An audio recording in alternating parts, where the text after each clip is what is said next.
people on the earth who have such a small view of God that they don't see any need to fear him. And then you've got millions of people who claim to be Christians or followers of Jesus Christ, and yet their lives look nothing like his, and they don't seem to be concerned about it. But maybe the biggest concern with the church today is this apparent lack of the Holy Spirit's power. I mean, when you read the New Testament, you see that the Holy Spirit was supposed to change everything so that this gathering of people who called themselves Christians had this supernatural element about them, the supernatural power about them. But nowadays, can you really tell the difference? I mean, by the actions of a person who calls himself a Christian versus the actions of someone who denies the existence of Jesus. And do you really see the supernatural power at work when the believers gather together for what we call church?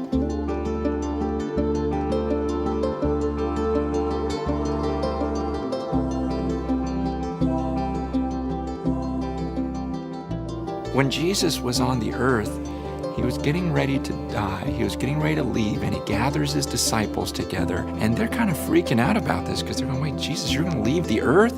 And Jesus says, don't worry, because I'm going to send someone else. In fact, this is going to be to your advantage. It's better than having me on the earth. Imagine hearing those words. If you're one of the disciples, you're thinking, what could be better than having the Son of God next to me? I mean, I've seen this guy raise a person from the dead.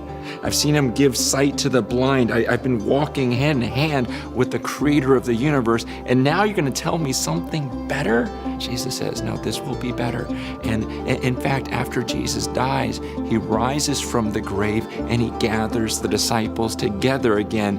And now the disciples are just in awe. And Jesus says, now wait here. I'm going to heaven, but don't worry, just wait here because the Holy Spirit is going to come upon you.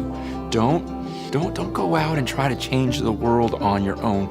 You're going to mess everything up. Stay here and wait, and you will receive power when the Holy Spirit comes upon you, and then you'll be my witnesses to the rest of the world. So they're in this room, and they're praying, and they're going, okay, when's he going to come? When's he going to come? For days and days and days, they're praying, waiting for the Holy Spirit. And then suddenly one day, it says that there was this sound like a rushing wind, so like this hurricane type of sound coming into the room. And then suddenly fire starts coming down from heaven, and it's landing on each of their heads. And you're going, okay, this is it. Then pretty soon, everyone in the room starts speaking these different languages. And when they walk outside and they're speaking these different languages, during that time there were tons of people from these other nations, and they're listening to them going, wait a second, I understand that guy. And someone else is going, wait, I understand him. And they're all hearing them in their own languages. It was an absolute miracle. And then all these things start happening, right? People start getting healed, and this group of people start bonding, and they really just have this supernatural love for one another. It was an amazing, amazing time. And people were drawn. They were drawn to these gatherings because they're saying, what is going on here? I've known that guy my whole life. He's been crippled his whole life, and now he's walking. These guys are doing these supernatural things, and that's what attracted people to these believers. This is what attracted people to church.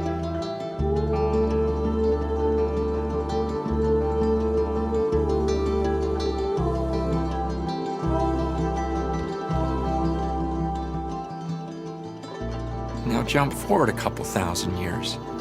Now you go to a building, someone gives you a bulletin, you sit in a chair, you sing a few songs, a guy delivers maybe a polished message, maybe not. Someone sings a solo, you go home. Isn't it the same Holy Spirit that's supposed to be available to us today?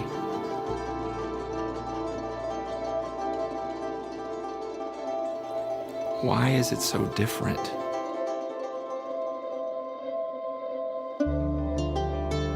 I heard one person say the church nowadays is neither super nor natural. everything's very predictable and everything is expected.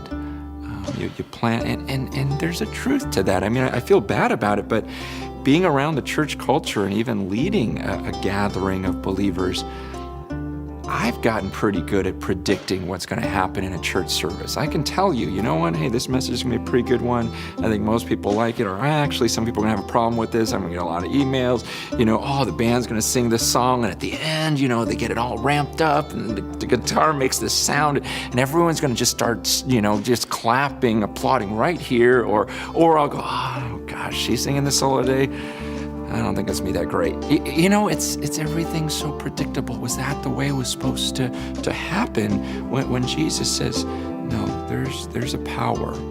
There's going to be a supernatural power, and you are going to receive this supernatural power. And it was happening. It was happening. It was seen. It was noticed. In fact, they would say that people were astonished by the boldness of Peter and John. People were astonished by this courage that those early believers had. When Jesus said this power would come upon you, it really did come upon them, and they were powerful beings. Why is it that in the church so many people are weak or defeated, or we get so insecure because we look at ourselves rather than God? It doesn't make sense.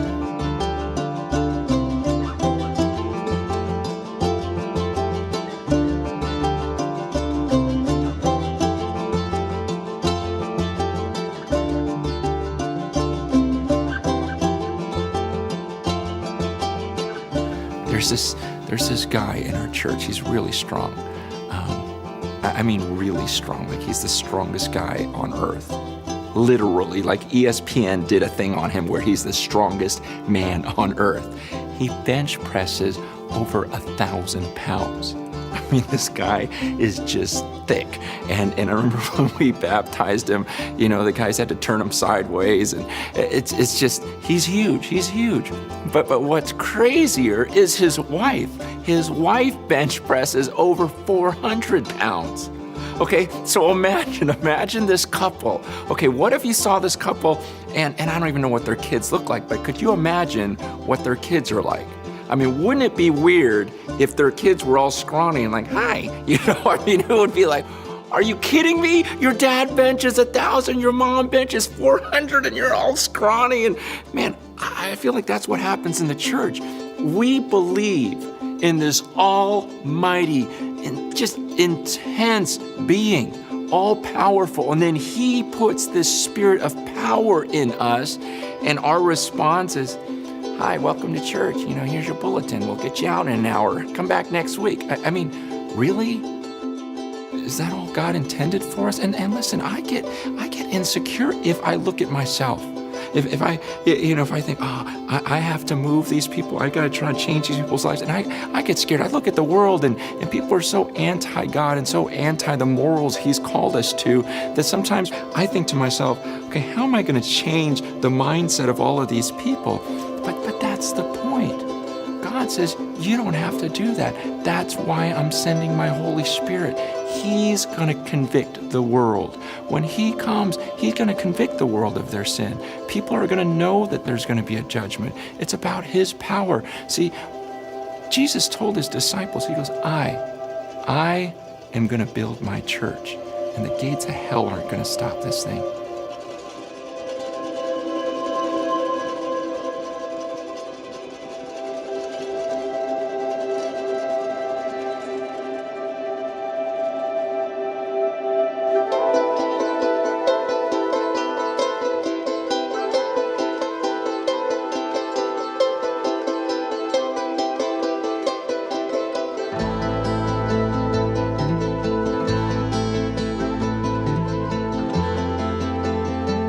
Even when you gather together in your families, is it predictable? I mean, or aren't family reunions those things where you never know what's going to happen? I mean, I'm guessing it's not, I know what's going to happen.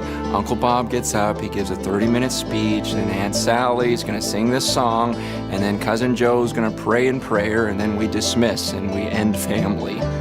No, you just gather together, and there's this dynamic, and there's this, we don't know what's going to happen next. See, there was this sense in which the church was supposed to be like that. It was supposed to be just a bunch of people coming together, but there was going to be a supernatural element to it where God himself would create a unity amidst them. They would be so tight, they would be so bonded together that the world would look and go, wow, how do they all join together like that? Because typically a bunch of people can't get in a room and get along. But there would be this harmony. Why? Because they were all following the same Spirit. See, that's what the Holy Spirit wants to create within our gatherings. It's supernatural. It's something that was just happening. It was almost happening to them as they followed him. It's like, when you surf, you don't make a wave. You don't get everyone together and go, hey, you don't know when the wave's coming. It just happens. It moves. And once you're on it, it's got a power of its own. You don't manipulate it. You just go along for the ride, and you multiply that 1,000 times. And that's what you see in the book of Acts. It's like this wave of God's power, and everyone's just jumping on. And we're just going, what is going on here? This is so powerful. This is so amazing. And it's what the Holy Spirit is doing.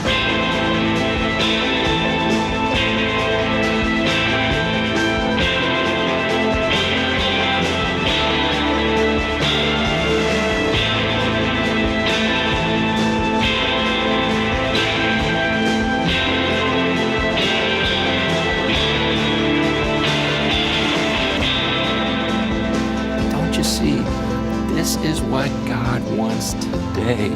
It wasn't for 2,000 years ago only. It's for right now. The Holy Spirit wants to lead us. He wants to lead us into something deeper. But do you believe it? I mean, honestly, do you even think it's possible today? Do you really believe the same Holy Spirit exists today and wants to do that in your life, wants to do it in my life, and he wants to create this gathering today, a gathering where he works so powerfully that we would actually experience that power and recognize there's a powerful God up there, and we would just naturally fear him. Doesn't your soul long for this gathering of people where the Holy Spirit leads us into the ways of Jesus, and as we follow the ways of Jesus, we find new life and a new excitement to our existence? And don't you want it? Does everything in you scream wanting to be a part of something supernatural? That you know the Holy Spirit is leading, and he creates this unity amidst this body of followers of Jesus.